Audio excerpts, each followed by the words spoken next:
Hey everybody, Movie Reviewer Next Door here, and I'm back with another review. And this time I saw Executive Decision. It's a 1996 action thriller film directed by Stuart Baird, and it stars Kurt Russell, Steven Seagal, Halle Berry, John Leguizamo, Oliver Platt, Joe Morton, David Suchet, and B.D. Wong. In this film, terrorists hijack a 747 inbound to Washington, D.C., demanding the release of their imprisoned leader. Intelligence expert David Grant, Kurt Russell, suspects another reason, and he is soon the reluctant member of a special assault team that is assigned to intercept the plane and hijackers. So, what did I think of Executive Decision? I have seen this film a couple times. I think at first I enjoyed it a lot more, but I think this time and last time, I still think it's a good film, even though there are some things that do need to be talked about, given the plot in certain areas of the production. But I do still think it's a good enough movie, even if it's a bit too long for what it's trying to do. But let me get to the cast. Kurt Russell plays David Grant. He's a U.S. Army... what specifically was he? He's a U.S. Army specialist. He's kind of reluctantly brought on board this when he's like, yeah, it'll be good experience or whatever. I think he does a good job here. He's definitely a bit understated. A bit more understated than he usually is. He's not constantly cracking jokes in this. But I do still think he works, and he's a believable enough character. They don't try to make him like a fake badass or anything. Steven Seagal plays Lieutenant Colonel Austin Travis. Him and David start butting heads. And I'm going to be talking spoilers in this review. Kind of light spoilers, but I still want to give that warning. If you haven't seen the film, I'd advise not watching this. Or if you don't care, just go ahead and watch it. Just spoilers ahead. It's also in the title, but spoilers, just in case you didn't read the title. He's Steven Seagal actually, like, I haven't seen a ton of his films. I've seen... trying to remember I've seen one random movie of his. I haven't seen his early movies like Above the Law, Out for Kill, not Out for a Kill, Hard to Kill, or any of those early ones that people say are really good. But he's fine here. I don't mind him. He's not mumbling his lines like I've seen in the clips from later movies of his. He's enunciating well, and he's not up his own ass like he seems to be in a lot of them. It's a good thing he's not in the film that much. Halle Berry plays Jean. She's a flight attendant on the flight that ends up helping the crew at one point, or at a couple points. She's fine. She doesn't get much to do. It is a very early role for her in 1996. John Leguizamo plays Rat. He's another one of the special forces.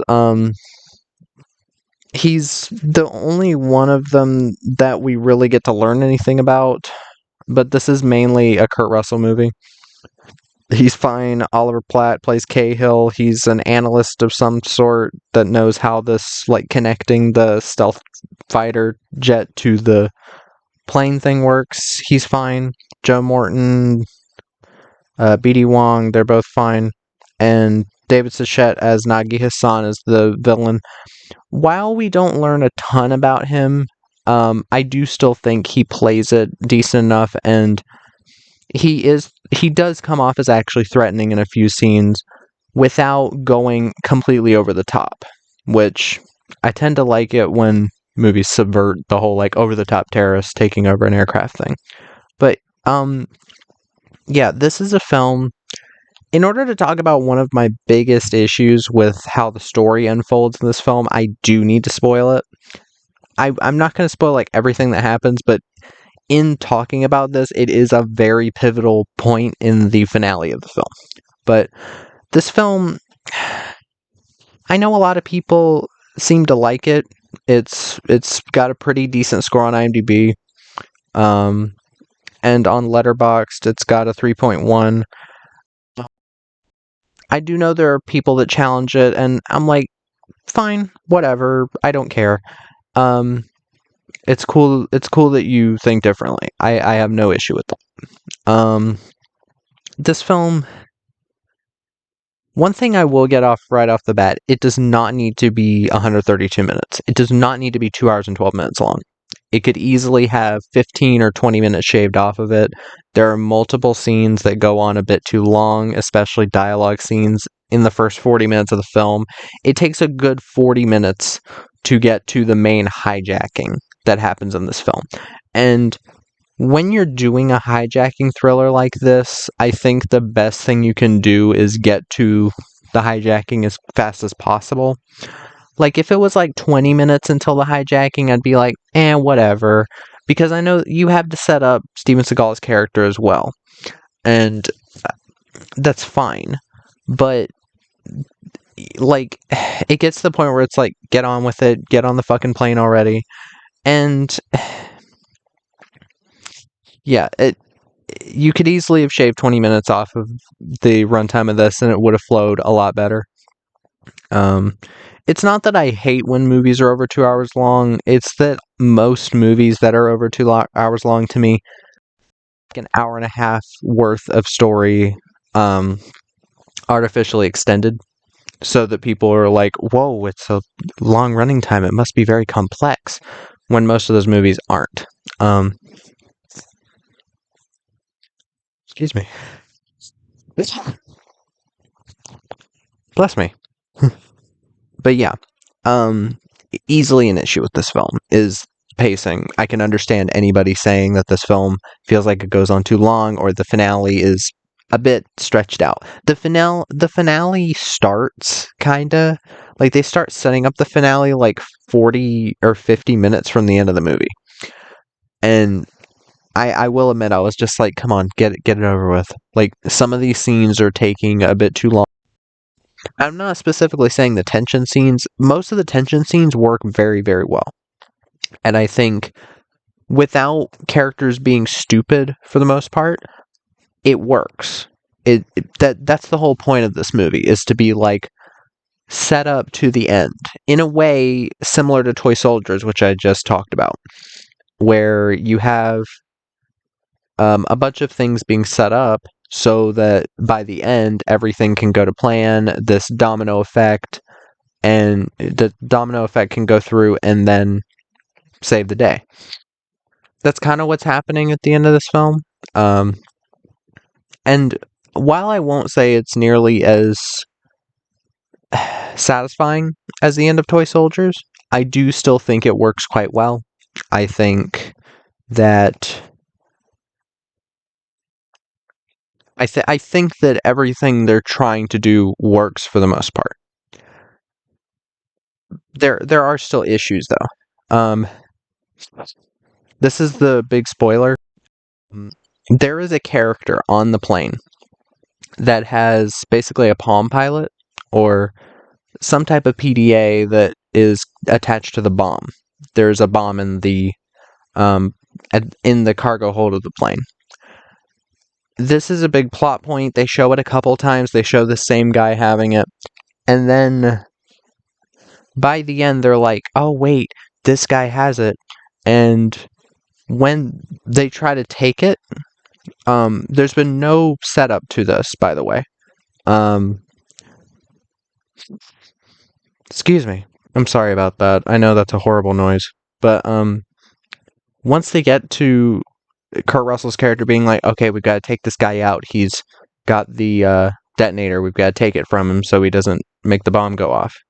And once they get to him and he tries to take it from him, a bunch of diamonds fall out. And then you find out the guy is actually at the back of the plane that has the Palm Pilot. And I'm like, okay, you could have set that up if you had seen, like, a scene where the character had something taken from him. And the characters actually acknowledge this, that, like, something's not right. And I'm like, yeah, you didn't show us that. It feels like a scene like a tiny scene got edited out somehow.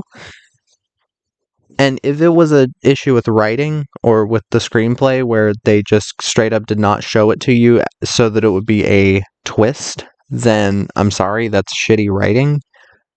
Even I know that, even though I have never written a screenplay in my life.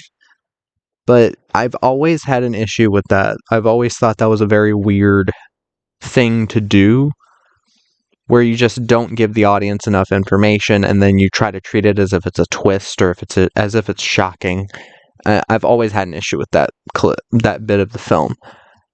There's also, at the end of the film, there's a bit where Kurt Russell's character has to land the plane. Because, of course, in a hijacking movie, you've always got to have a landing the plane thing where it's a big set piece of thrills. And it kind of works and it kind of doesn't. What I mean is they kind of go a bit over the top with it. There's like shit failing constantly, and it goes on a bit longer than it should, like a lot of things in this movie. Again, a lot of the tension set pieces work, but they needed to be cut like a tiny bit. Like some of them go on a minute too long, some of them go on 2 minutes too long. And if you tighten that up, you'd still have the tension there. It just wouldn't fade away like it does at times. Or it wouldn't have lessened the impact of the tension. But this landing sequence, like, again, I think it works for the most part, but the amount of things that go wrong, it does feel just a bit like a smidge over the top, a smidgen. Like, literally, and then, like, the plane ends up destroying a bunch of, like, test planes or, like, people trying to get their license, like, flight lesson planes, like the smaller ones. And I think that was a bit much. Like, they're trying to add explosions to the movie, or I guess more footage for the trailer. Because the trailer for this movie does try to make it look like Steven Seagal is in the film with Kurt Russell, which I do find kind of misleading. Because Steven Seagal is in the film. He is. But he's out of it by minute 40. Because of Steven Seagal's weird contract that says that he can't get hurt in movies or something, or that if he dies, it has to be him killing himself in a out of nobility, or it has to be him. It has to be a sacrifice, a noble sacrifice, and that's what happens in this when they're trying to get from the stealth fighter to the stealth jet to the plane. He ends up closing the hatch, and then you see a CGI Steven Seagal body fly away, which looks fucking ridiculous. A model shot would have looked way better, or you didn't even really need to show that; just have the sound. But whatever. That is another thing I'd say about this film: the CGI. While it's not overused, and I can tell when model work is used.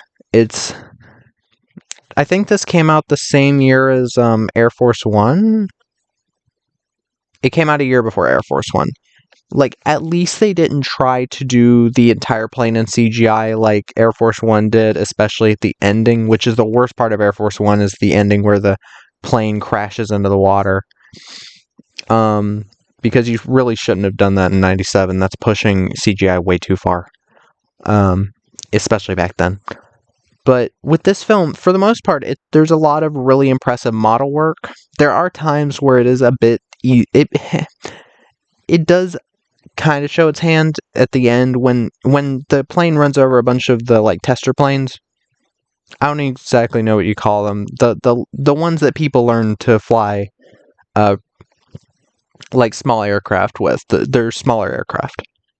When they start exploding, it is kind of obvious that they're models, but it still looks a lot better than CGI would have then or even now. And there are some CGI shots that don't look great. There's a bit where the plane is going down and it's going through the clouds, and the clouds are just really staticky looking. and it just doesn't look right.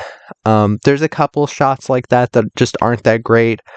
There's a shot from the outside of the plane after like a terrorist shoots out one of the windows, and then one of the rows of seats flies out of the plane, and you see that it doesn't look that great. Steven Seagal's CGI body flying away. The worst one for me was when Kurt Russell was flying the plane, and this isn't a CGI problem, I don't think, it's a matte painting problem, because what you should have done was a projection here, where there's like multiple flashing lights to show like, oh, this is a town down here, but he's like, we gotta land the plane and whatever, and then you see the shot, and it's clearly a matte painting being moved in front of the camera, and it's got like a tiny bit of like overlaid light, which is supposed to be the runway. And I always thought that shot looked super weird. Like that, usually for that they'd use like a front projection or a back projection of or green screen or something of them in front of the runway, but it just looks really weird and out of place. But still, even with those issues I have with the film, I do still enjoy it. It's not one that I'd go back to super often because, to be perfectly honest, it is a bit long. Again, but I do still think at the end of the day it is a worthy enough watch, especially if you're a fan. Do not watch this if you're a Steven Seagal fan, because you're going to be sorely disappointed. The only action scene Seagal has is at the very beginning, which the action in this film is fine. You can take it or leave it. That's not really the main point of the film, is the action, but still, I think... Sorry, I'm tired. Yesterday took a lot out of me. Went to the dentist. That tells you enough. Even with all that said, I do still recommend the film. It is kind of a light recommend, though. It is very close to being a 7. But I do still think there's... none of the acting like stood out as really bad, and there is some really damn good tension built up in this. But yeah, even with this issues, I still think it's worth a watch. But yeah, that was my review of Decision. If you've seen the film, let me know what your thoughts are in the comments down below. If you have any recommendations, put them down there as well. And movie reviewer next door, out.